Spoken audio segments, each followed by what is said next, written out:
Hi everyone, welcome back to Coffee, Books, and Rain. I'm Rachel with my coffee, with my books and my reviews, and no rain.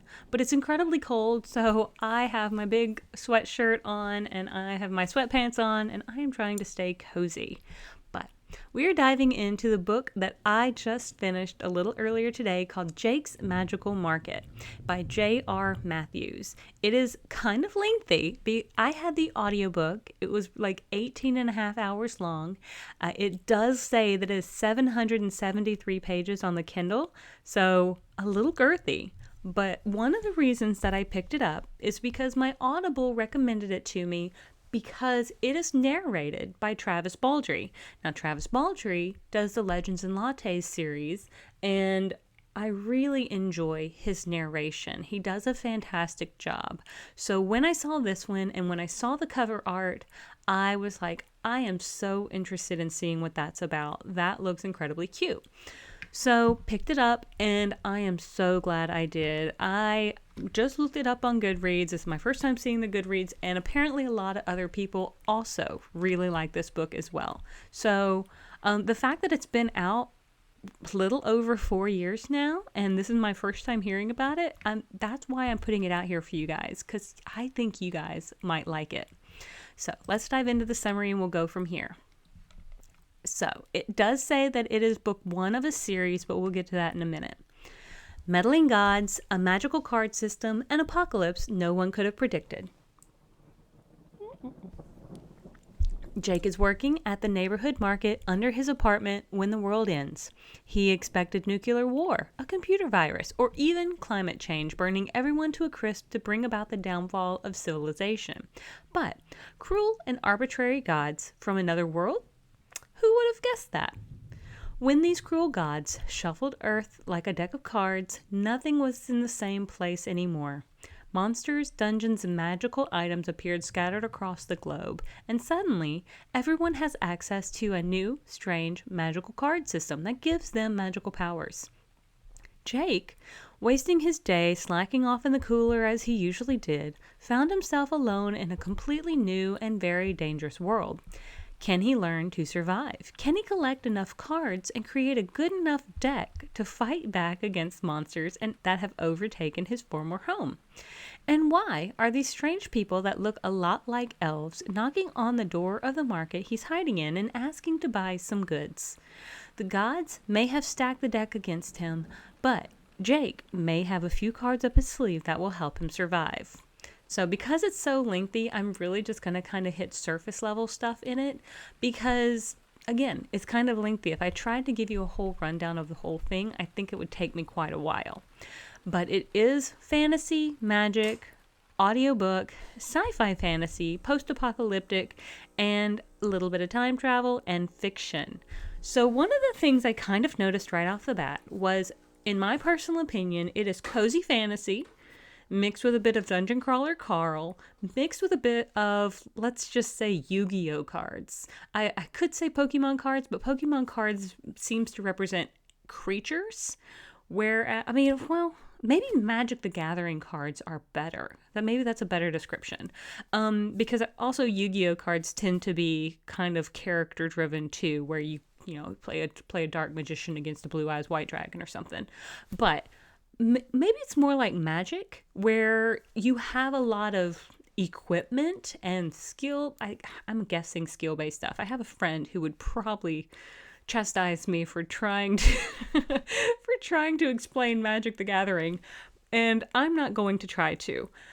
Let's just say Jake was not expecting it on the day the apocalypse came, and apparently the rest of the world wasn't either. And I'm trying not to shake my desk because I don't know if it will shake the camera or not. But he's kind of loafing around. There's one other girl who's kind of the cashier, and he's kind of, I would say, more or less like a stock boy. But he also lives like above the market. So let's just say the market's down here, and it's kind of what you would probably call like a bodega, or just like an in and out little not a gas station, but like a neighborhood market. It's got a little bit of everything from local handmade crafts, fresh produce, some like dry goods, some just like your toiletries, some medicine things. It's got a little bit of everything if you don't want to hit up a big box grocery store.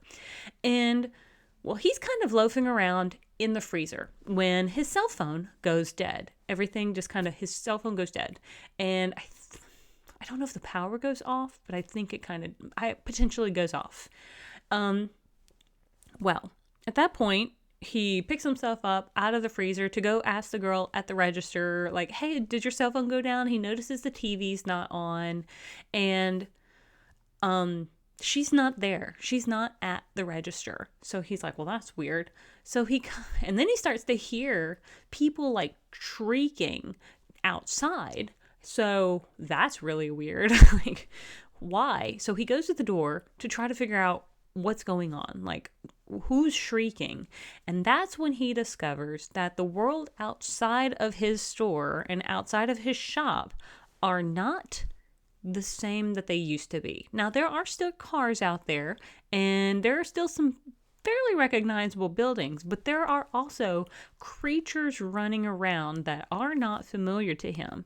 And so he is really taken aback by this. He starts trying to close the door, and I think a goblin chomps down on his calf. But at that particular point, almost an instinct, he kind of triggers his magical ability card, the one that kind of was bestowed upon him that he didn't know about, and it pauses time for him.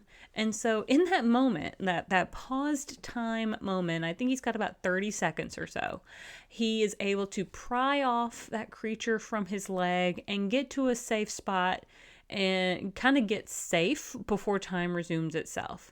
And he's freaking out, like, what is going on? This is not what he pictured, like, the apocalypse being like. But here we are in this kind of more or less real life turned fantasy, almost like a dungeon. And so that was some of the thing that kind of made me think, oh, it's kind of like a Dungeon Crawler Carl, but not overly Dungeon Crawler Carl. Dungeon Crawler Carl has way more action, way more sass, wit, humor, carnage, violence.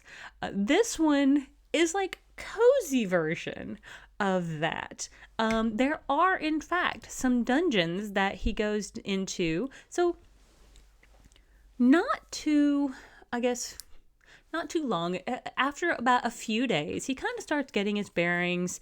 He wanders just like a very small amount. He goes up to his apartment. Like he doesn't want to stay in that apartment because the door he feels like is really flimsy. So he's like, all right, I'm going to sleep in the store because it's got like at least got that. What I assume is that big kind of gate that can be pulled down. I used to work at the mall, so we had these big gates that we would pull down.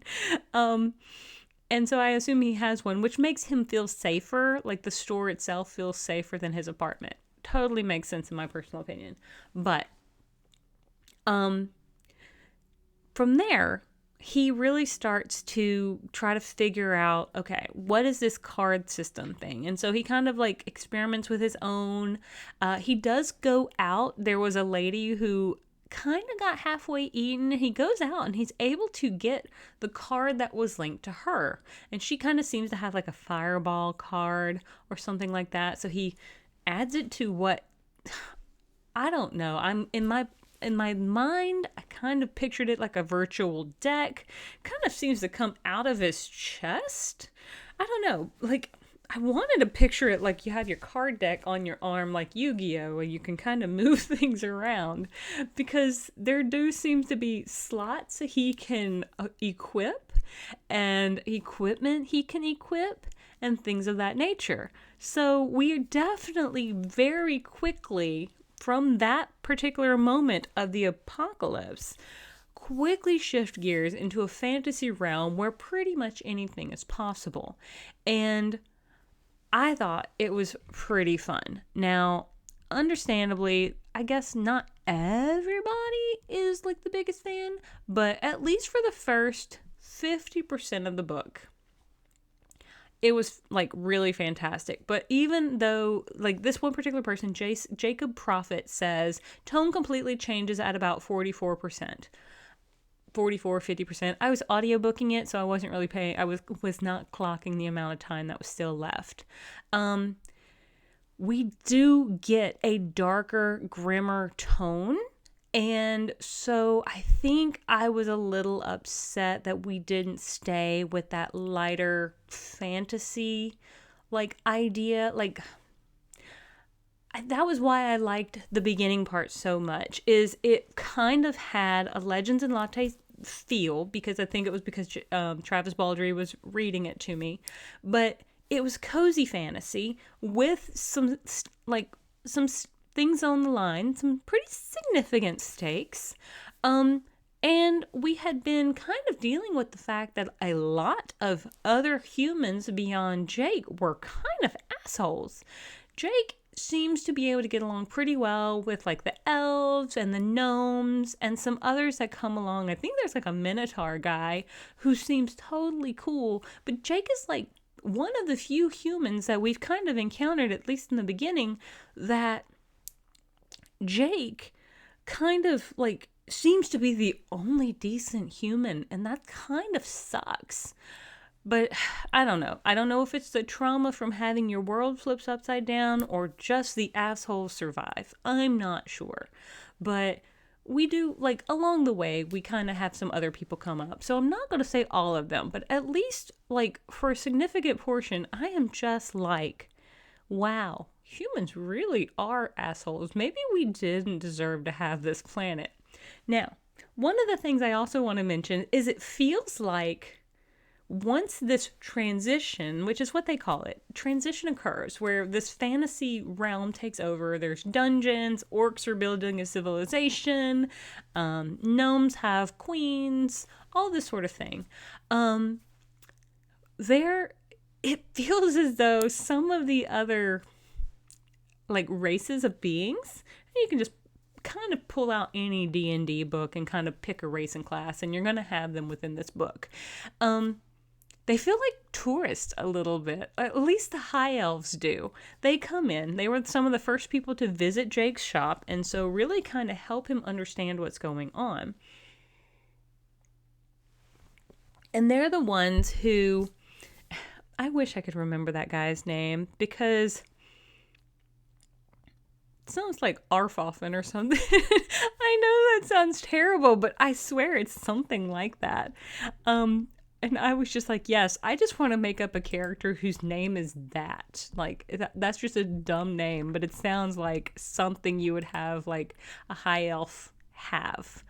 Well, anyway, that particular high elf, like, teaches them about trading, or him about trading cards, or at least, you know, using this shop that he has, this market, to buy and sell goods with these cards. So Jake does go out, and as you would in maybe a World of Warcraft or something like that, goes out, grinds out a dungeon, gets some cards, kills some things in the woods, gets some cards, and now he has stuff to be able to buy, sell, and trade.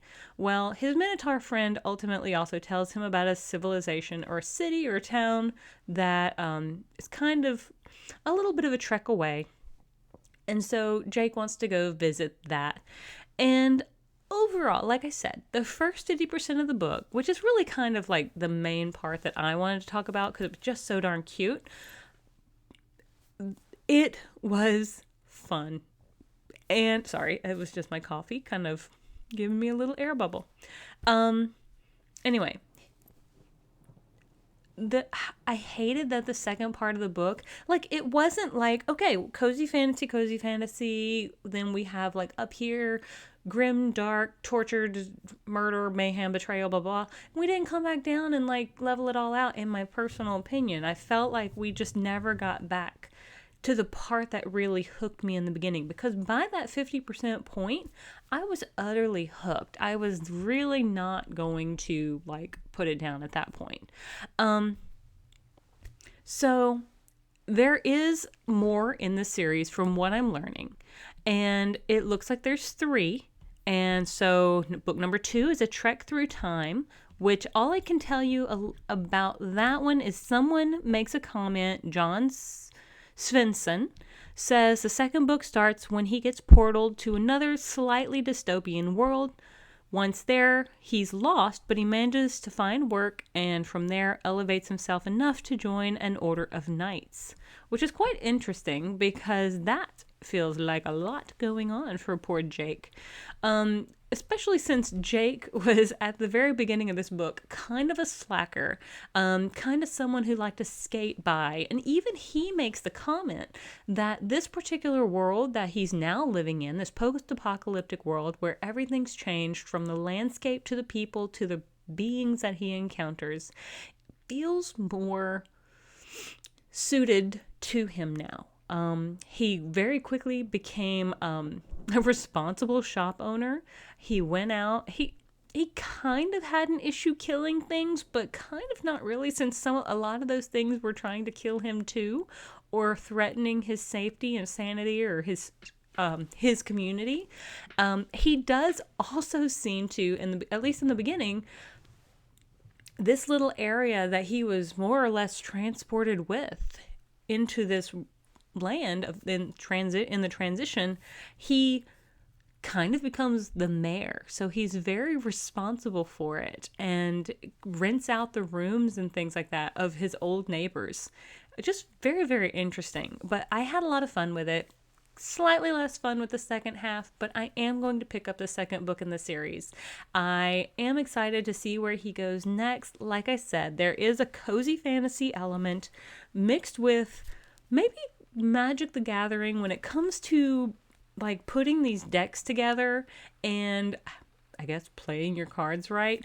Well, it's more like activating your cards, and that's why I'm thinking like Yu-Gi-Oh! Is because you have to I don't know, maybe you activate cards like in Magic, like trap cards and stuff. But anyway, I'm not going to try to speculate on that anymore. I'm going to let you guys decide if this is a book you are interested in. If you would like to know more about book number 2, I do plan on getting that book soon, so hopefully in the next week or two, I will be getting that. And with all of that being said, I will thank you so much for joining me on this journey, and I will see you all on the next page. Have a great one.